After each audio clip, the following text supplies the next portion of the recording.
오늘은 우리에게 주신 시편 127편 1절 말씀을 통해서 하나님이 세우시는 가정이라는 제목으로 함께 말씀의 은혜를 나누고자 합니다.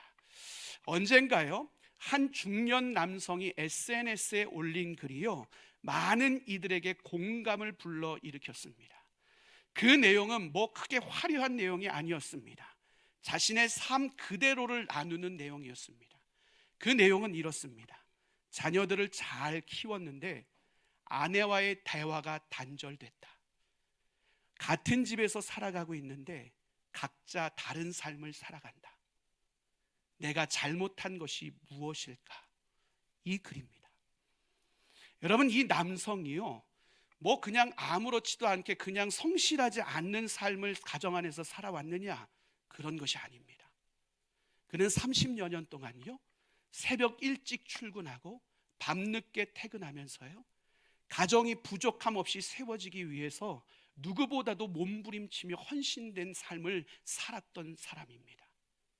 그와 같은 삶의 결과로 집도 마련하고요, 자녀들을 양육하는 데 필요한 모든 것들을 아낌없이 공급해 주었습니다. 외형적인 가정의 모습을 볼 때 그 어느 면에서나 조금도 부족함 없이 가정을 잘 세웠던 것이 이 남성의 모습이었습니다. 그런데 그의 삶에 남은 것, 허무함이요, 공허함이요, 관계의 단절이었습니다. 그런 그가 우리에게 질문을 합니다. 사랑으로 가정을 섬기고 수고했는데 내가 잘못한 것이 무엇일까? 여러분, 이 탄식에 섞인 이 남성의 고백과 질문, 여러분, 이 남성만의 질문이 되겠습니까? 많은 이들에게 공감을 불러일으킨 분명한 이유가 있겠지요. 오늘 우리들의 삶의 자리 가운데서도 우리는 이와 같은 질문을 가지고 오늘을 살아가고 있습니다. 여러분의 가정은 평안하십니까? 여러분의 가정은 안정되어 있습니까? 여러분의 가정은 믿음 안에서 행복하십니까?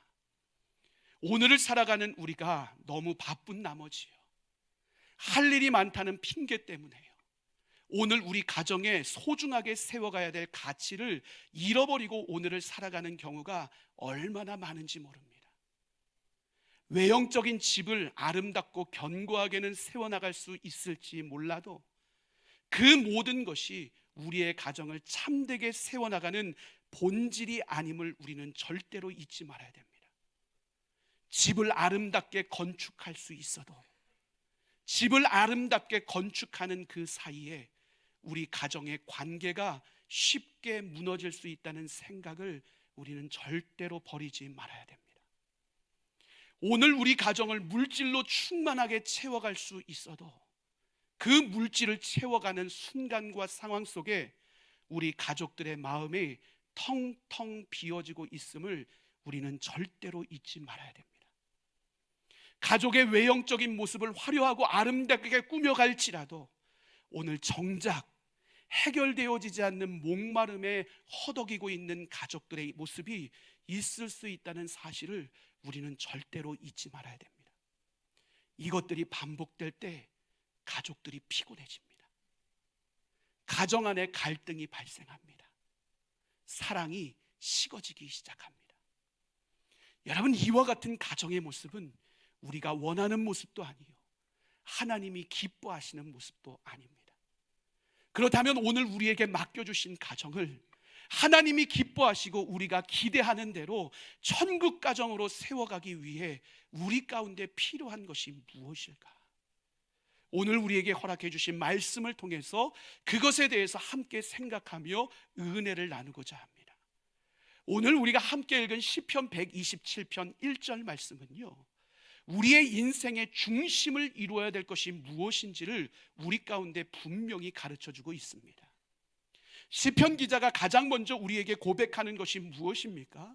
여호와께서 우리의 집을 세우지 아니하시면 집을 세우는 모든 이들의 수고가 헛됩니다 라고 시편 기자가 고백하고 있는 것을 보게 됩니다.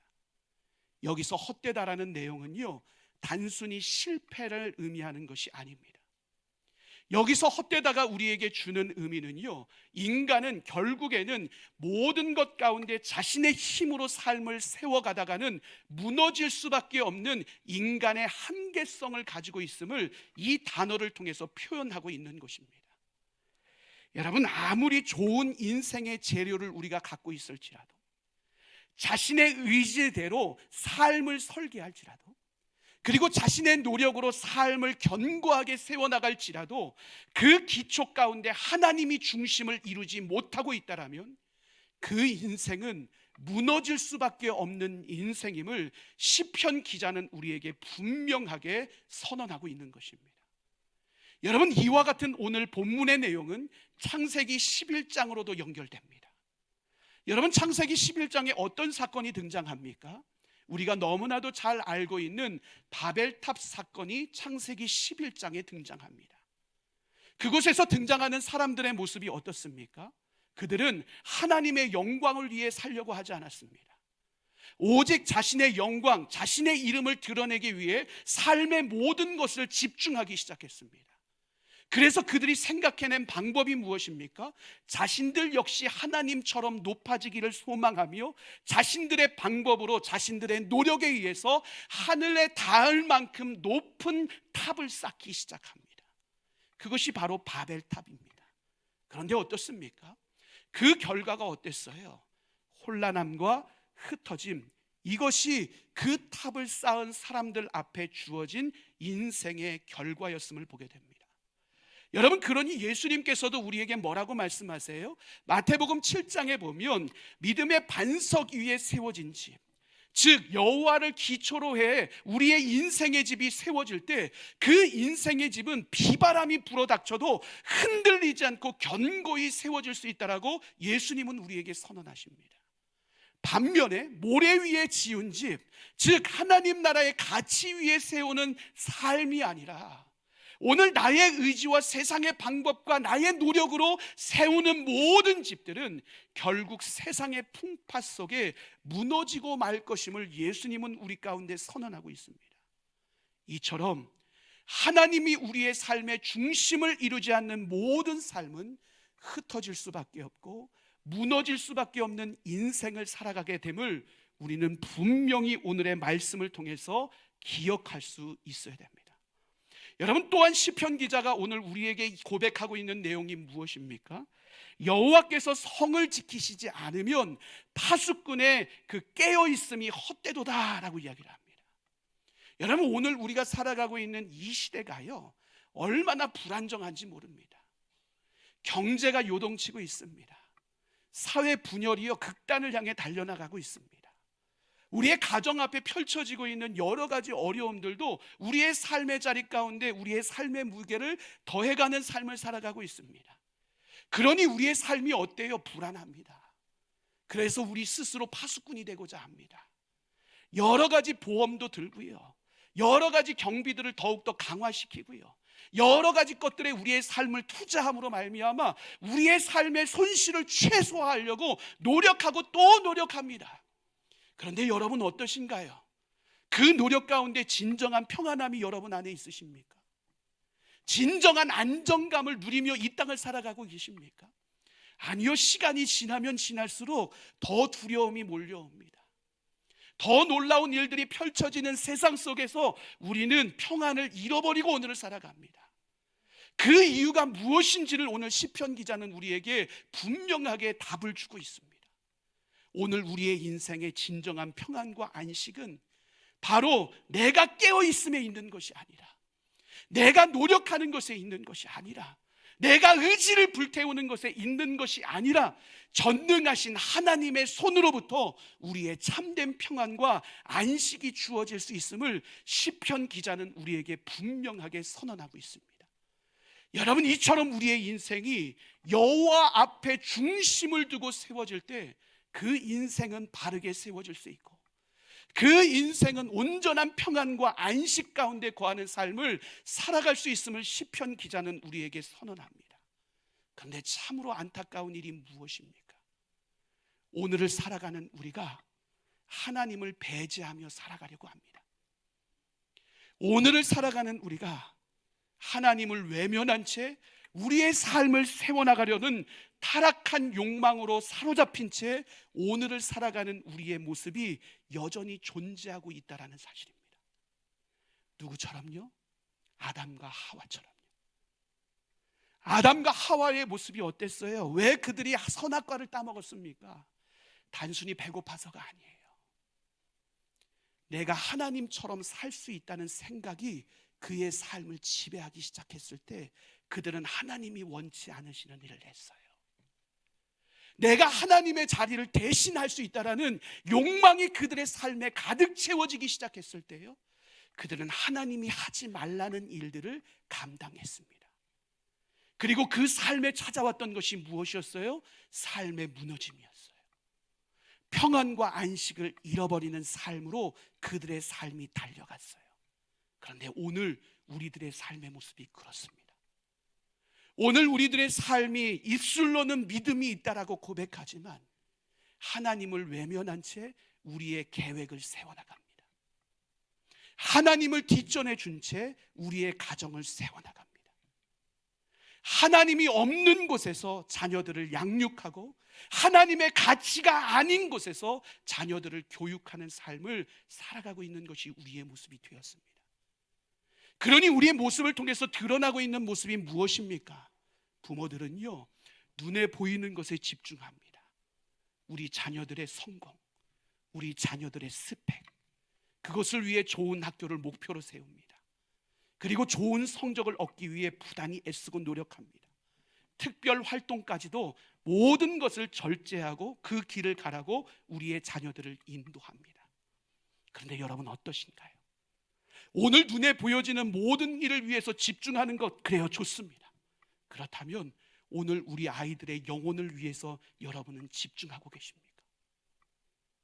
우리 아이와 손잡고 기도했던 적이 언제이십니까? 함께 말씀을 읽었던 적은 언제이십니까? 우리의 자녀들의 삶에서 예배가 점점 뒷전인 채로 오늘의 삶을 살아가는 우리의 자녀들의 모습을 보고 있지는 않으십니까? 오늘 우리의 자녀들을 향한 특별함, 하나님의 소명, 그것을 묻지 않은 채 부모로서의 기대함과 욕심을 가지고 자녀들을 다그치고 있고 경쟁 속에 파묻힌 채 우리의 자녀들이 오늘의 삶을 살아가고 있는 모습이 오늘 우리 가정 가운데 드러나고 있지는 않습니까? 오늘 가정의 중심을 이루어야 될 부부의 관계는 어떻습니까?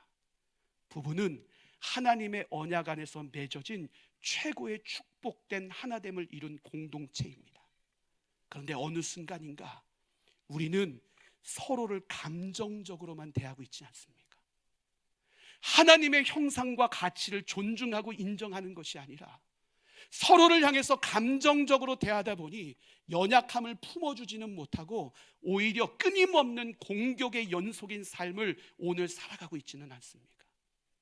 내 마음에 들지 않기 때문에, 내 뜻에 합당하지 않기 때문에 공격적인 언어로 상대방의 마음에 상처를 주고 있는 것이 오늘의 우리의 모습은 아닙니까? 사랑으로 시작됐는데 어느 순간인가 내가 더 상처받고 있다라는 논리로 서로 간에 전쟁이 끊임없이 일어나는 것, 그것이 오늘의 부부의 관계의 모습은 아닙니까? 어느 순간인가 사랑의 대화가 잃어버려지고 그리고 침묵이 오히려 편한 삶을 살아가고 있는 것, 그래서 식탁 앞에 모여 있을 때도 침묵만이 흐르는 우리의 가정의 현실적인 문제들이 오늘 우리의 삶을 통해서 드러나고 있지는 않습니까?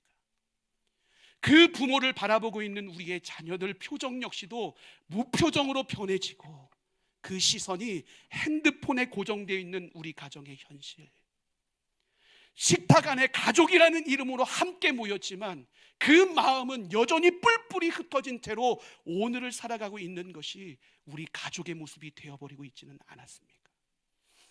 밖에 있어서는 열심을 다하며 살아갑니다. 체계적으로 준비하며 살아갑니다. 직장에 있어서도, 연금에 있어서도, 투자에 있어서도, 퇴직에 있어서도 모든 부분에 있어서 체계적으로 구체적으로 모든 것들을 다 준비합니다. 그런데 여러분의 가정이 진짜 평안하십니까? 여러분의 가정이 정말 행복하십니까? 여러분의 가정의 영적 건강이 바르게 세워지고 있습니까? 밖에서는 열심이고 밖에서는 계획을 열심히 잘 세우지만 오늘 우리 가정에서 사라지고 있는 기도 소리에 대해서는 뒷짐지고 있는 것이 오늘을 살아가는 우리의 모습은 아닙니까? 여러분, 이 결과가 어떨까요? 부모들이 피곤해졌습니다. 꽤 열심히 부지런히 살아가고 있는데요, 그 허망한 마음이 채워지지 않습니다. 때로는 성공을 쟁취합니다. 성공의 기쁨을 누립니다. 그럼에도 불구하고 여전히 걱정, 근심이 많습니다. 이것만 해도 될까? 이것만 해도 우리 자녀들이 따라올 수 있을까? 성공할 수 있을까? 끊임없는 걱정과 근심 속에서 부모들이 세워지고 있습니다. 자녀들은 어떨까요? 자녀들도 불안합니다. 세상이 너무나도 빠르게 변하고 있습니다. 경쟁에 내몰려 있습니다. 그런데 우리 자녀들이요, 마음 둘 곳이 없습니다. 부모가 나를 정말 사랑하는가 의심하게 됩니다. 믿음도 잃어버려 오늘 나와 함께하고 있는 하나님을 보지 못합니다. 세상 가운데 혼동하며 혼란한 삶에 연속적으로 그들의 삶을 세워가게 됩니다. 부부관계에 단절이 일어납니다. 오랜 삶을 같이 살았지만 서로를 이해하지 못합니다. 대화가 사라지기 시작합니다. 일상적인 대화는 이루어지지만 그 안에 축복의 말이, 사랑의 말이, 격려의 말이, 진리의 말이 사라집니다. 피상적인 언어들만 주고받는 그와 같은 삶으로 전락해버립니다. 외형적인 모습은 아무런 문제가 없습니다. 집안의 인테리어도 훌륭합니다. 먹고 살 정도의 냉장고에 먹을 것들이 풍성하게 여전히 존재하고 있습니다.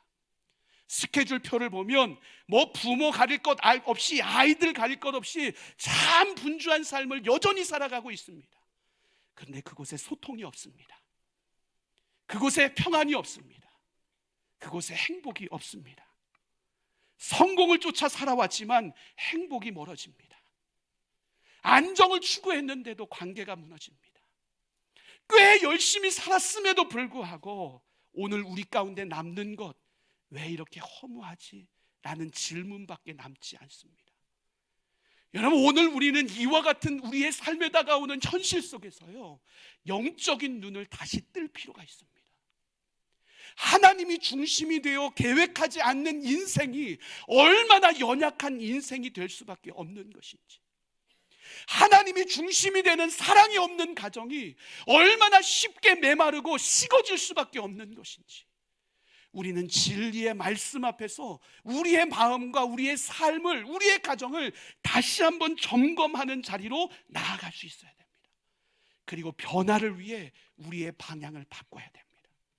무너진 우리의 가정의 모든 벽을 다시 세우기 위해, 식어진 우리의 가정의 모든 사랑의 열정이 다시 불타오르기 위해 우리의 삶을 집중하고 다시 한번 점검하고 세워가는 노력이 우리의 삶의 자리 가운데 반드시 일어날 수 있어야 됩니다.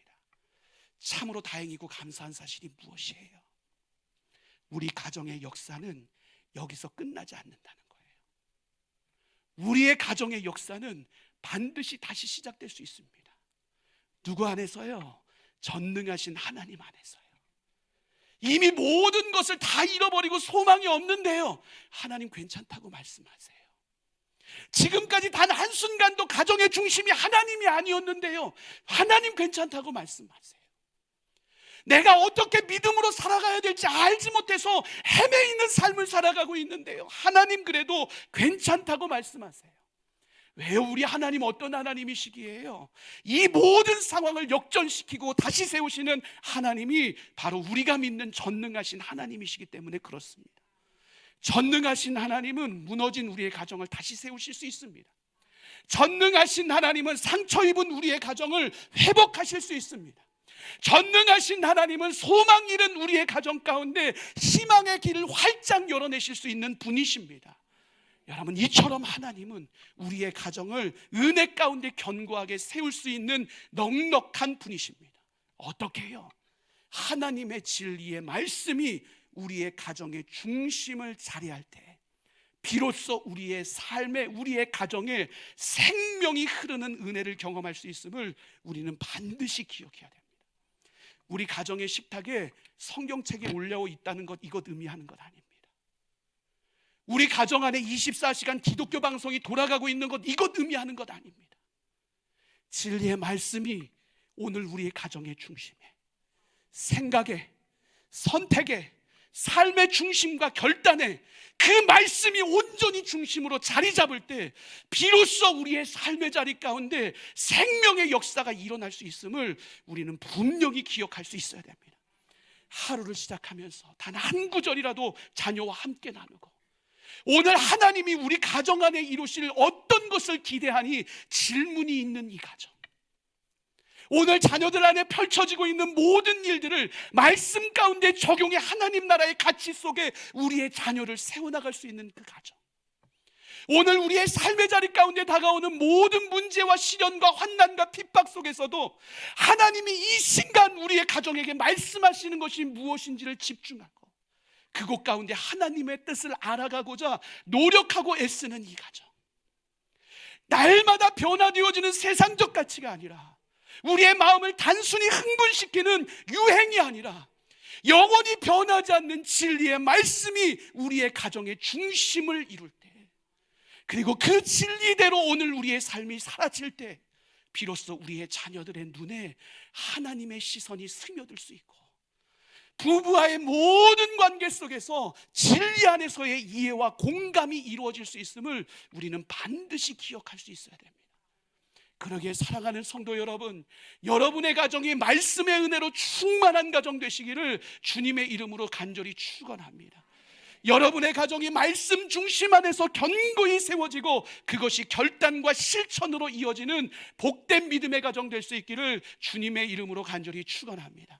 더 나아가서요, 용서와 기도가 우리 가정 안에 날마다 샘솟기 시작할 때 우리 안에 억눌려 있던 분노가 해결되어지고 눈물로 점쳐졌던 수없이 쌓여왔던 상처들이 치료되어질 수 있음을 우리는 분명히 기억할 수 있어야 됩니다.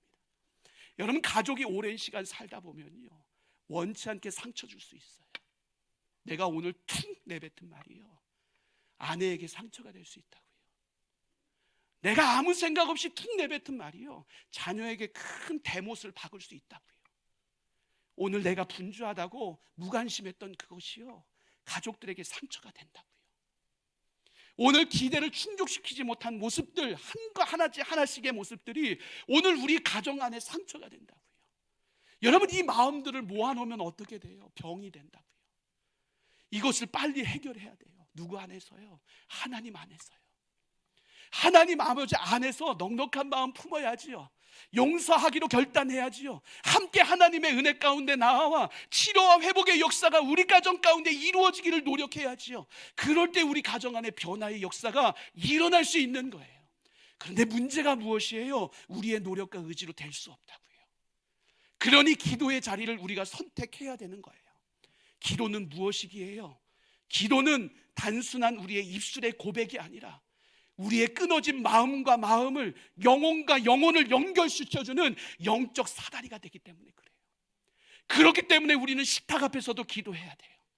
자녀들의 방에 들어가서도 기도해야 돼요. 부부가 손잡고 있는 그 자리에서도 기도해야 돼요. 우리의 삶의 모든 영역 속에서 기도가 끊이지 않을 때 그곳에 하나님이 임재하시는 하나님이 치유하시고 회복하시고 오늘 우리의 가정을 다시 세워주시고 지켜주시고 보호하시는 놀라운 은혜로 우리의 가정을 이끌어 가십니다. 기도를 쉬는 죄를 범하지 마시기를 바랍니다. 기도의 영으로 깨어 있으시기를 바랍니다. 기도의 충만함으로 가정을 다시 세워나갈 수 있는 여러분의 삶이 될 수 있기를 주님의 이름으로 간절히 축원합니다. 더 나아가 하나님의 은혜가 우리의 삶의 강물처럼 차고 넘칠 때요, 우리의 가정이 따뜻해질 수 있습니다. 우리는 너무 쉬운 말로 상처를 줍니다. 지적합니다. 불평합니다. 이것이 우리의 일상에 가득한 일이 되었습니다. 내 마음에 들지 않는다고 가족인데도 불구하고 상대방을 향해 마음을 닫아버립니다. 바로 그 자리에 하나님의 은혜가 임할 때요, 차가워지고 굳어진 우리의 마음이 부드러워질 수 있습니다. 원망이 아니라 우리의 입술에 감사의 고백이 터져 나올 수 있습니다. 지적이 아니라 격려의 말이 우리의 입술을 통해서 터져 나올 수 있습니다. 싸움으로 끝날 것 같던 대화가 기도로 마무리되어지는 놀라운 은혜의 역사가 우리 가정 가운데 펼쳐질 수 있습니다. 가족의 모든 삶의 자리 가운데 자신의 방으로 뿔뿔이 흩어져서 각자의 삶을 살아가고 있었던 그 가정에 하나님의 은혜가 임하기 시작하면 거실로 나와 하나님을 찬양합니다. 하나님의 말씀을 주목합니다. 그리고 그곳 가운데 임재하신 하나님의 은혜로 말미암아 식탁이 작은 천국의 은혜 공동체로 변화되어지는 은혜를 누리게 됩니다. 하나님의 은혜가 흐르게 되면 화해가 일어납니다. 용서가 시작됩니다. 사랑이 열매를 맺기 시작합니다. 하나님의 은혜가 일어나기 시작할 때 우리 가정 안에 있는 어둠이 물러가고 빛의 역사가 시작되는 것입니다. 바라기는 우리 모든 가정이 이와 같이 은혜 충만한 가정 될 수 있기를 주님의 이름으로 간절히 축원합니다. 여러분, 이것 가운데 중요한 것이 무엇이에요? 우리의 결단이에요. 요한계시록 3장 20절 말씀처럼요, 하나님은 오늘 우리 가정 앞에 와서 우리 가정의 문을 두드리고 계십니다.